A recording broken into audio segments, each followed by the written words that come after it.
Chapter 3. Ephraim and Manasseh, England and America. In Genesis chapter 48, the patriarch Jacob lay on his deathbed. His son Joseph brought his two grandsons, Manasseh the elder and Ephraim the younger, to receive the patriarchal blessing. Joseph positioned them carefully, Manasseh on his father's right, Ephraim on his father's left. The right hand of blessing, the primary hand of inheritance, should have rested on Manasseh. That was the custom, that was the expectation, that was the law of the firstborn. Jacob crossed his hands. He placed his right hand, the hand of primary blessing, on Ephraim the younger, his left hand on Manasseh the elder. Joseph saw it and tried to correct him. He thought his aged father had made a mistake. Perhaps his eyes were dim. Perhaps his hands had confused the boys in the space between them. Jacob said, "I know it, my son, I know it." The crossed hands were not a mistake. They were a map. And what they mapped onto history, with a precision that takes your breath away, is the subject of this entire chapter. Jacob's specific words over the two grandsons are worth examining carefully because every word carries prophetic weight. Over Manasseh the elder, he said, "He also shall become a people, and he also shall be great." Over Ephraim the younger, he said, "But truly his younger brother shall be greater than he, and his descendants shall become a multitude of nations." Two different destinies, both great, but one greater.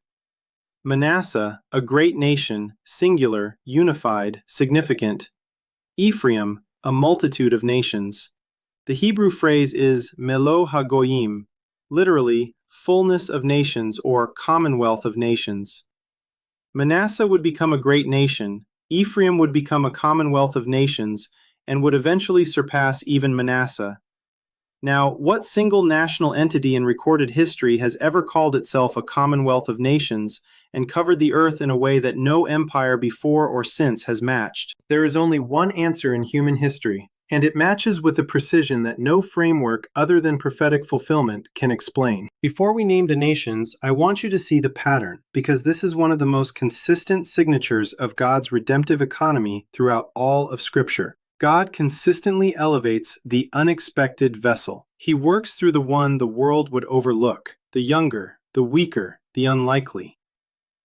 Abel over Cain, the younger brother's offering accepted while the elder's was rejected. Isaac over Ishmael, the promised son born to aged parents, chosen over the elder son of the flesh. Jacob over Esau, the younger twin grasping the heel, receiving the blessing the elder expected. Joseph over his older brothers, the second youngest, the dreamer, elevated to the right hand of Pharaoh while his elders bowed before him. And now, Ephraim over Manasseh, the younger grandson receiving the right hand of primary blessing, the younger nation superseding the elder in every dimension. This is not accident. It is not favoritism. It is the signature of a God who chooses what the world would not choose, to make unmistakably clear that the outcome was his doing, not humanity's. The younger always points to Christ, the one the religious establishment rejected, the stone the builders refused, who became the chief cornerstone. Manasseh, the elder son, the great nation. At its height, the British Empire governed approximately a quarter of the Earth's land surface and a quarter of the world's population. It was the most geographically extensive empire in recorded history. No other political entity has come close to its reach. England, with Scotland, Wales, and Ireland forming the British Isles, stands as the heart of what eventually became the British Commonwealth of Nations. The very name Commonwealth of Nations carries the echo of Jacob's blessing, Melo HaGoyim, the fullness of nations. No other empire has formally adopted that name. Manasseh was to be great, singular, unified, powerful. The British monarchy, the English language carried across 6 continents, the common law tradition that shaped governance across the world, the naval supremacy that made Britain the defining global power of the 18th and 19th centuries. He also shall become a people, and he also shall be great. He was great, but the prophecy did not end there. Truly his younger brother shall be greater than he. And so history moved westward, from the British Isles to the American colonies, from the elder brother to the younger, and what happened next fulfilled Jacob's words with a precision that generations of theologians somehow failed to see. Manasseh, the elder son, the great nation.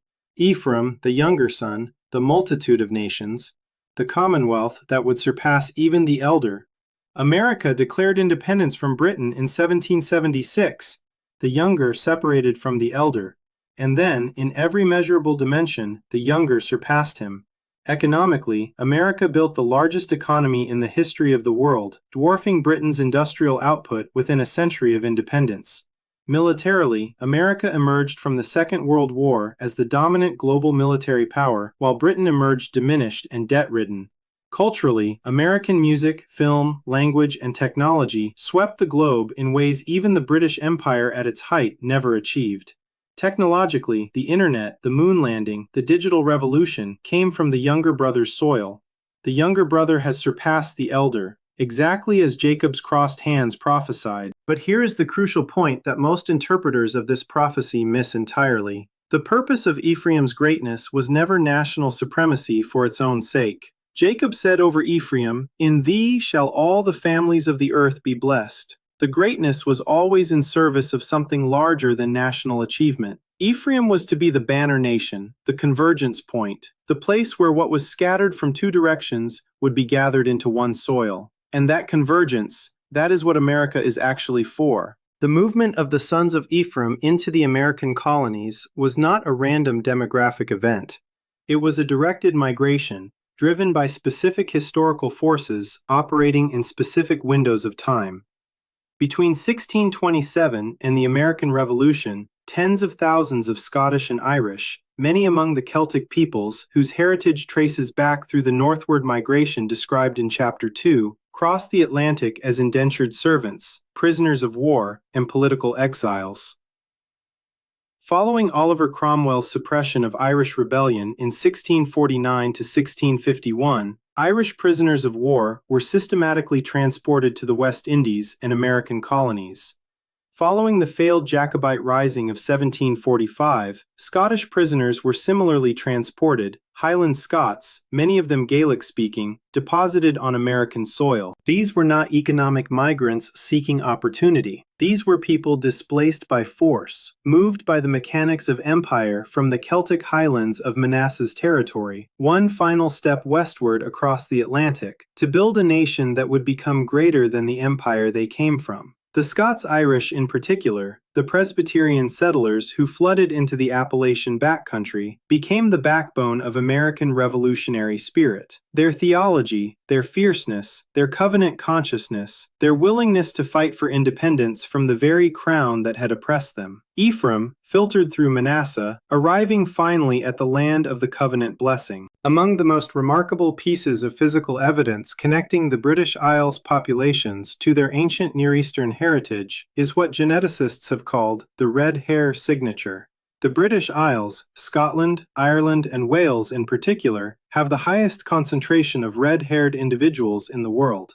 Approximately 13% of the Scottish population and 10% of the Irish population carry this trait, far exceeding any other population on Earth. Now consider the lineage. Ephraim and Manasseh were the sons of Joseph and his Egyptian wife Asenath, a union that was both Semitic, through Joseph's Hebrew heritage, and North African, through Asenath's Egyptian ancestry. If the descendants of this mixed heritage traveled westward over centuries and intermarried with early Celtic and Indo-European populations, their distinctive genetic inheritance could express itself in the population genetics of the peoples who settled the British Isles. Red hair is a recessive trait, meaning it only expresses visibly when a child inherits the relevant gene from both parents. This means it persists most visibly in relatively isolated populations, precisely the kind of isolated coastal and highland communities that characterized early Celtic settlement of Britain and Ireland. No single piece of evidence is individually conclusive. The linguistic trail of Dan, the migration chronology, the cultural parallels, the Genesis 48 prophecy mapping onto England and America, the red hair signature in the Celtic populations. Together, as a pattern of converging evidence across multiple independent disciplines, they form the kind of cord that holds against scrutiny. The God who preserved every grain through the sifting of Amos 9:9 left his fingerprints on the peoples who carried the seed westward, and those fingerprints are visible if you know what you are looking for. In chapter 4, we turn to the second stream, Judah's journey southward through Rome, into Africa, and across the Atlantic in chains, and the devastating prophecy of Deuteronomy 28 that described it all in advance.